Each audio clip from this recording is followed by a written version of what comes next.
All right, it's a Pate State Thursday. The commish is on. Josh Pate College Football Show. It's free to subscribe on YouTube.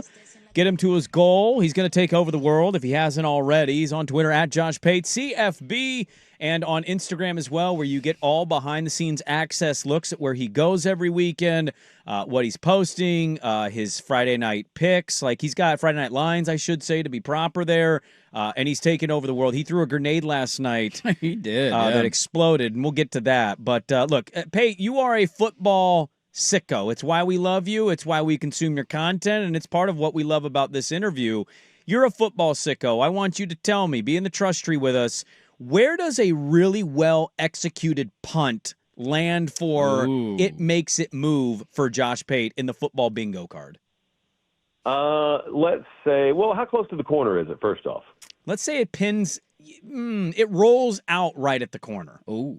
Okay, anywhere inside the 10, I feel it. Anywhere inside the 5, I got to sit down. Anywhere inside the 3, I need a pillow. Yeah. Okay. All right. I thought you'd appreciate a good punt. I got my punt sweatshirt ready. My team's going to Iowa. We know what kind of meat grinder game it's going to be. It's like, welcome to the Big Ten. Weather's going to be nasty. The over-under is 40.5. Here we go. Let's run the football, play some field position. Don't go for it on fourth down. I know you wrestled with this one this week as the time has gone on, and you're looking at numbers, you're looking at matchups. How we feeling about Oregon at Kinnick this weekend? All right, I'm terrified. I am not well. I don't feel great about it. I don't think anyone should feel great about it because it's Iowa City in November. So it's not a place where you're supposed to feel great at any point this month, but especially when it's raining and cold.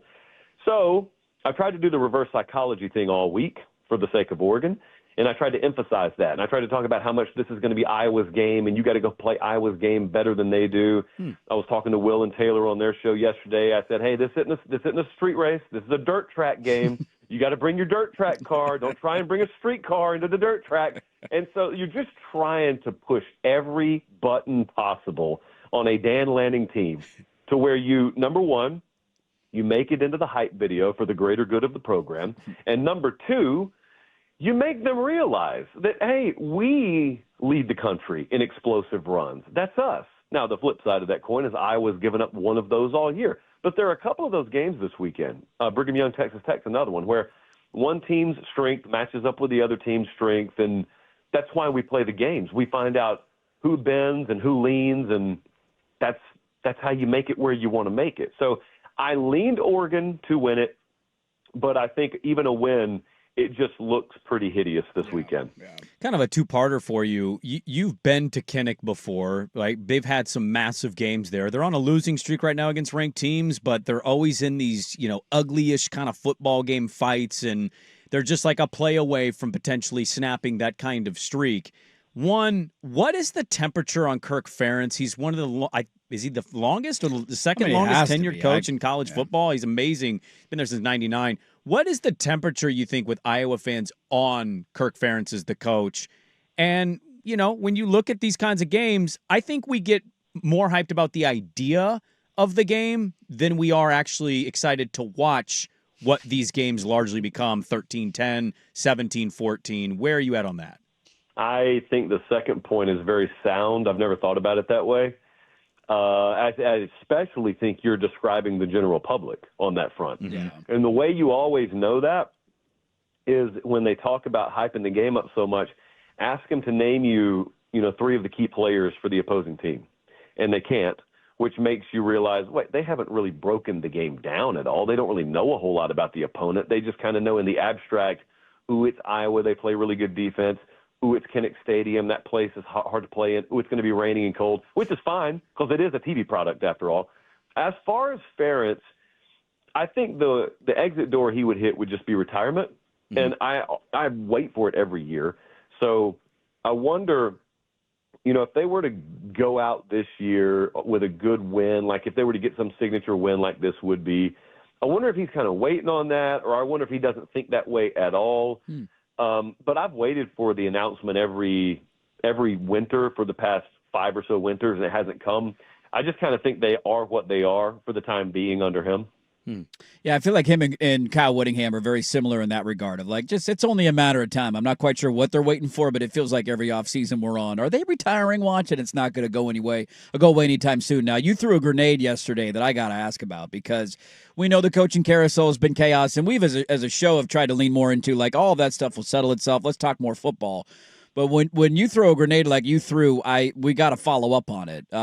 Care to expand on the Lincoln Riley grenade that was dropped yesterday?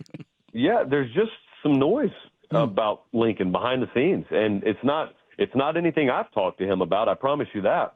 But I can't ignore how many people who I trust that have brought his name up, and so it's not. Look, let me stress this: it's not like hot seat kind of talk. Right. They're in the thick of the playoff race, and his buyout's massive, and I didn't give any context to what I said intentionally because I had no intention of giving any context to it because I really don't know what the context is yet. But I just know, you learn who to trust and who to listen to and who not to. And, when 2 or 3 of those people who have earned the trust and have the validity keep mentioning the same thing independently, it's just something to keep an eye on. So I would keep an eye on that little situation there in Southern California. I have a coaching question I want to ask you. Do you think the person that you trust brags to their friends at home or at a bar that they're a person that you trust? Oh. Do they know I trust them? Oh. That's the follow-up, because maybe I no-sell it. When they tell me stuff, maybe I just roll my eyes and say whatever, and then unbeknownst to them, I'm running over to the phone to pick up and talk with you guys. Maybe that's the way that's working, and so maybe they actually go home depressed, and they want to try and find ways to get in my good graces, not knowing that they're already there. I mean, if this was MySpace, they'd be squarely in the top 8. That is a phenomenal. Now I want to know what the cover song is, too, on top of that. That's a good poll. That's a good throwback poll. Top 8, friends. I'm going to give you 3 doors, okay? 3 doors. Let's play a coaching game with Josh Pate. I know Florida's looking for a coach, and Auburn's going to look for a coach. And, look, there's some big-time jobs out there, right? There's some real buzzy ones that Josh Pate's going to focus on. But Josh Pate has 3 doors he has to open. Behind door number 1, you got Go Beaver Ed Orgeron begging for the Oregon State job. Behind door number 2, longtime successful Wisconsin coach who hasn't coached in a couple years, Paul Chryst, Steady Eddie. And door number 3, guy that nobody's heard of that very well could be a hit and it could be a miss. If you were to open the door for Oregon State, what door would Josh Pate open? Oh, wait, 3 is just a wild card door? Just a wild card door. It could be an assistant, an up-and-coming, the North Texas coach, as an FCS example, coach. FCS coach. Like, take the gamble of the next young, good guy that works his arse off. Okay, well, I just assumed that behind door 3 is the next Signetti, but 30 years younger. So I'm always going door 3. But I am very fascinated what would happen behind door 1. Door 2 doesn't do much for me, no offense. So give me 3, give me 1, give me 2 in that order. It sounds like a snap cadence. Okay. Ready, break. All right. Okay, ready, break. Now, I was watching on Tuesday the rankings released for the first time, and I think we as a collective society, maybe I'm wrong on this, have done a better job of acknowledging all of his stuff's going to settle itself out. Like, there's no reason to yell and scream about the rankings. But the first thing that stood out to me was the first thing that you started talking about on your show Tuesday, and I'm glad you brought it up. I'm not the biggest Miami guy. Mario left. I get it, and I'm all about making fun of them when they lose games like they lost, considering the talent that exists on their roster. How on earth are they ranked 18th in the country? I don't know. Yeah. I thought they'd be like 14th or something like that. But they're already down there, and unless everything just falls apart in front of them, I don't really know what their path is. And I'm not saying that's unfair in the aggregate. Like, I'm not saying, oh, they lost to Louisville, they lost to SMU, but poor Miami, they should still have a path. No, man, they dropped the ball. So I don't mind in principle that they don't have much of a path. It's just that this is not in a vacuum. This is supposed to be comparative and merit-based, resume-based. And I'm looking at some of the other teams, and I'm also looking at Notre Dame, and I'm thinking about what's the quality win here? Well, USC is their quality win. Okay, but Notre Dame's Miami's quality win. So you got the same record, and you've got the head-to-head, and there's 8 spots between the two. It was crazy to me. So my theory, as I floated on the show, and you may have heard me say this, my theory is every human predicts things. Everybody on the committee, whether they want to admit it or not, they had an idea in the preseason of what their rankings would be. That's why outlawing rankings is stupid, because people will just do it anyway. So I think that when you have high expectations for a player or a team and they fall short of it, you punish that team in your mind, and you treat them harsher than you would another team that you didn't have high expectations for. And I think people had high expectations for Miami, and they predicted Miami to do things, and they told their buddies Miami was going to do things, and then Miami falls flat on their face, and they get pissed about it. And so what can I do? I can't punish Mario Cristobal. I can't find him, but I can rank him 18th. So get out of here, Miami. That's the vibe it gives off to me sometimes. Yeah, I hadn't really thought about that, because I'm trying not to take too much emotional stock into the first ranking, because we have so much football to be played. But when you said that, I was like, dude, that's exactly what it is. It has to be them more pissed of like, how did you lose to SMU? You're more talented. You should never lose that game. And here you are doing it again. Josh Pate's our guest. Josh Pate College Football Show every Sunday, Tuesday, Thursday. He's getting ready for another big weekend of college football. He was just on ESPN. He's on with the Bussin' with the Boys. You see him everywhere. You hear him everywhere. He's a good friend of this program and has been for some time. The commish on Twitter at Josh Pate CFB. We do every Wednesday, every hump day, we do a 7 a.m. dirty poll. And that's my co-host doing his top 12 in college football. I asked him this question. I'm going to ask you. I asked him how many of his top 12 teams he would say are safe to make the playoff. And he didn't give me a lot of them based on the college football playoff rankings. Now, let's exclude the group of 6, because that is a wild card. And let's look at the rest of the teams the committee would have in the playoff. How many of those teams does Josh Pate think he has mentally safe away in the playoff? Ohio State, yes. Indiana, yes. A&M, yes. Bama, I wouldn't say they're safe in yet. Georgia, I wouldn't say they're safe in yet. Ole Miss, I kind of want to say they're safe. I'm going to say Ole Miss is safe in. Brigham Young, no. Texas Tech, no. Oregon, no. Notre Dame, no. Texas, no. Oklahoma, no. So I would say 1, 2, 3. I'm only saying 3 of them are completely, maybe 4 are completely safe in. Yeah, we had the same exact list. It was Ole Miss was my fourth one, too, just looking at the rest of the schedule. Although maybe the Citadel does the funniest thing of all time. I do want to look at that Alabama-LSU game that all of a sudden has taken a different angle with Brian Kelly getting fired.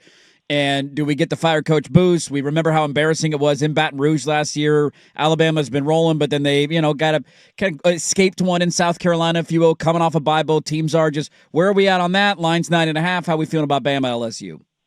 I think that LSU is going to play very inspired football. So, I think probably you'll see the most juice out of them you've seen all year. And this is one of those spots where I kind of like to bet on teams, their first game with the interim head coach, especially one like Frank Wilson, because everyone loves him down there, and everyone felt the exact opposite towards the former guy down there. So there's that. But, man, you got to overcome a lot. Like, Bama at home under DeBoer has been insanely good. Bama anybody off a bye under DeBoer has been insanely good. And I think a couple of things. I don't think that LSU can take advantage of a little bit of run defense vulnerability with Alabama, because they're just not good at doing that. And then the second thing is explosive passes for Bama and pass rush for Bama have been weaknesses at times this year that I think may round into form here. So not an easy game. Takes 4 quarters to do it, but I think they'll end up getting some margin and winning the game and covering. Last one for you. We'll let you go here. How has the lifting schedule been adjusted with the now sudden busyness of being on almost every single platform that exists in the sport? We're still trying to go at 1 o'clock every day. Tomorrow, we're going to go to Lubbock, and I have adjusted our travel schedule to get in there early afternoon, because I don't know if you guys are aware of this, but Texas Tech kind of low-key has one of, if not the best weight rooms in the country all of a sudden. So look, all I want you to do is feel a little bit sorry for me. That's all I want you to do. If I've accomplished nothing else in this call, I want you to feel sorry that I can't carve out 3 hours in the middle of the day to go to the gym every day. Yeah. It's a 3-hour workout session with Josh Pate? Oh, no. It takes like an hour and a half. I just tell everybody it takes 3 hours, so I have a reason to disappear. Yeah. Can I tell you, dude, I want to be honest with you. I know your schedule's way busier, but doing our show, we extended an hour now, and I am nowhere near lifting what you're lifting. But I've also found I'm a very early morning workout guy. I don't have that anymore, so I have to work out at like noon, 1 o'clock. I hate it. I have not adjusted. It's not fun for me. I'm just mentally fried, and that's why I'm an early workout guy. It's a good start to my day, and now I don't have that option anymore. So I actually do feel sorry for you.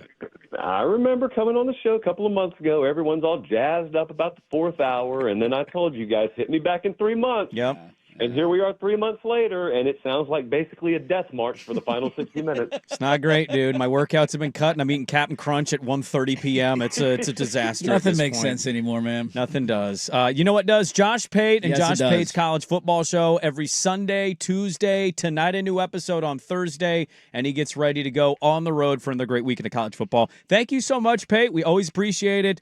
Continued success. Have a great weekend, and we'll talk to you the next week. Appreciate it, guys. All right, there we go. Josh Pate's College Football Show on YouTube. Subscribe. It's free to do. He's a good friend of this program and has been for quite some time. Amazing. When we first reached out and had him on, he had 12,100 and something people subscribe, which is pretty damn good. That's great. Like our page, we're hoping to get to 7,000. Yeah, I think we just crossed over 7,000 yesterday. So there you go.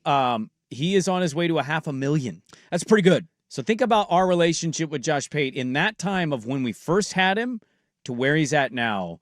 Anybody, you can grow too. You can maybe be Josh Pate. Can make it. Although he's pretty good at what he does. So. He's very good at what he does. He had a very passionate speech about Oregon on his show Tuesday about how the committee has wrongfully ranked them because they're not rightfully viewing. I don't know if any of that's right. We're memory holing Penn State, yeah. and they're not getting any credit for that win. And Penn State's crumbled, and it's killed Oregon's resume because that was supposed to be the game of their season. That was supposed to be the big win, and it has not turned out to be that way. And his whole argument was you got to kind of moment and time it and give them a little more credit than what the committee's doing. We'll make our big PP picks today, but yes, a couple things here on that. Lanning talked about their resume. He was asked on an ESPN radio show about that. Oh, resume talk. He also was asked what life has actually been like being in the Big Ten. We're going on year 2 here, and we're kind of winding down as it goes.